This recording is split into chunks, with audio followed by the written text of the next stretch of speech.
ইনশাআল্লাহ আমরা যে এবছর যে হজ আমরা সম্পন্ন করব এটা অত্যন্ত সুন্দর এবং আমাদের ব্যবস্থাপনায় যথেষ্ট অগ্রগতি আমরা লাভ করেছি এবং একটা সুন্দর স্বাচ্ছন্দ্যময় হজ আমরা উপহার দিতে পারবো বলে আমরা আশা করছি।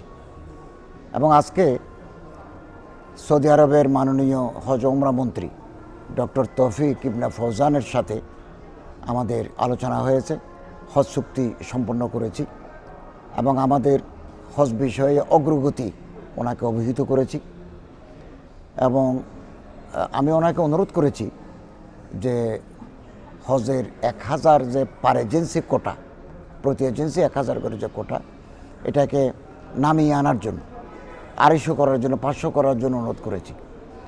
তিনি সেটা আগেরটায় বহাল রেখেছেন এবং 1000 আমাদের জন্য করেছেন। আগামী বছর থেকে কিন্তু 2000 প্রতি এজেন্সি করতে হবে। আর থাইল্যান্ড, ইন্দোনেশিয়া, পাকিস্তান, ভারত ওনারা 2000 মেনে নিয়েছেন। এজেন্সি কর্তৃপক্ষ, এজেন্সি যারা মালিক, স্বত্বাধিকারী, আমরা ওনাদের সাথে নিয়ে এই হজ ব্যবস্থাপনাটা সুসম্পন্ন করতে চাই। অতীতেও আমরা তাদের সহযোগিতা পেয়েছি, এবারও আমরা তাদের সহযোগিতা কামনা করছি। ওনারা আমাদেরকে দাবি জানিয়েছেন যে আপনারা সৌদি আরবে গিয়ে মাননীয় হজ ওমরা মন্ত্রীর সাথে আলাপ করবেন, অনুরোধ জানাবেন। আমি অনুরোধ জানিয়েছি, কিন্তু সৌদি হজ মন্ত্রী ওই আগেরটাই, অর্থাৎ 1000 প্রতি এজেন্সি কোটা বহাল রেখেছেন। না, ঘটবে না, কারণ এই পৃথিবীর বহু দেশে এত এজেন্সি নাই।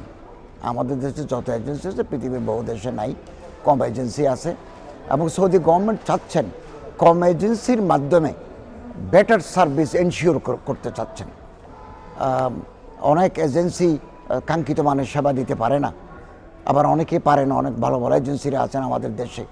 এই জন্য সৌদি গভর্নমেন্ট এটাকে রিডিউস করতে চাচ্ছেন এবং এই পর্যন্ত আমরা 87,000 ওভার 87,000 পিলগ্রিমস, 87,000 হজ যাত্রী টাকা জমা দিয়েছেন, নিবন্ধনের আওতায় এসেছেন।